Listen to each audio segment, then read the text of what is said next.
What's up guys, welcome back to my tech corner. In today's video, we're going to be looking at the Corsair 175R, which not only is a very unique case, but at the same time very simplistic case by itself. So I really hope you guys enjoy this video. Now being super small, this thing doesn't pack as much compared to like the 680X or the 7000X, but this thing is very aesthetically pleasing. It has an amazing carbon front panel that is also brushed, a very simple Corsair logo in the front, and an amazing, very reflective smoke-tempered glass panel. Some other features this case has are dust filters, one on the very top, two on the front panel, and one under the power supply cage. The tempered glass is removable by 4 thumb screws, and this case also has a full-length power supply cover. It also has a socket for graphics card power cables and is protected by rubber. Now, the left side of the panel comes off with 2 thumb screws, and at first glance, it may not seem like a lot of space, but if you know what you're doing, then it's plenty for wire managing. It has a small hard drive cage that's able to hold 2 hard drives, and it also has 2 solid-state drive mounts, and it even has a little bit of space for a Commander Pro. Now, the case itself actually came with one 4-pin RGB and 3-pin DC 120mm fan in the very front, and this fan also illuminates the little Corsair logo at the very front. Now, removing the front carbon panel actually shows that this case has enough space for 3 120mm fans and 2 140mm fans, and of course their corresponding radiators.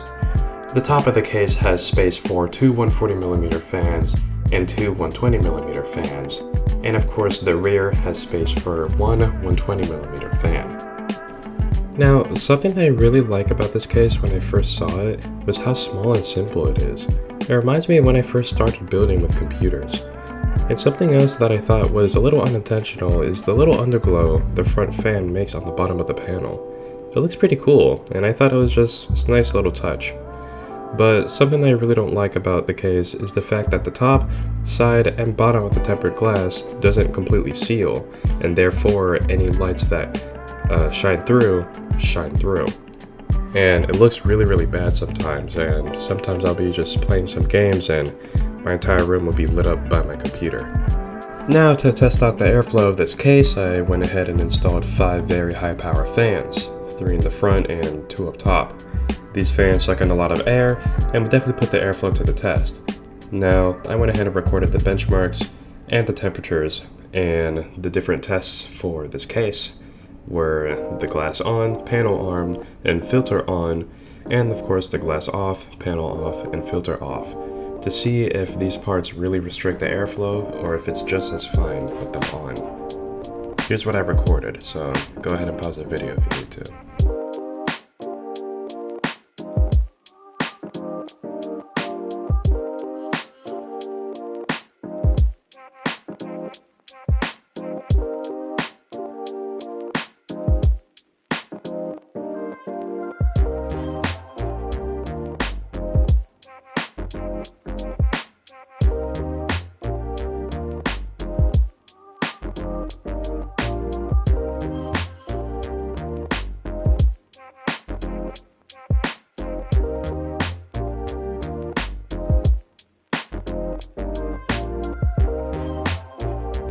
To be honest, I really wasn't surprised when I saw these results because the front panel doesn't really have that big of a pocket to breathe through, and then also the small dust filter that's at the very top does restrict the airflow ever so slightly of the 2 top fans. Thank you guys so much for watching. If you like this video, go ahead and leave a like. Dislike if you didn't. Go ahead and comment down below what you guys thought about this case. Do you guys think this case is worth 75 bucks? Or do you guys think this case is just a piece of garbage?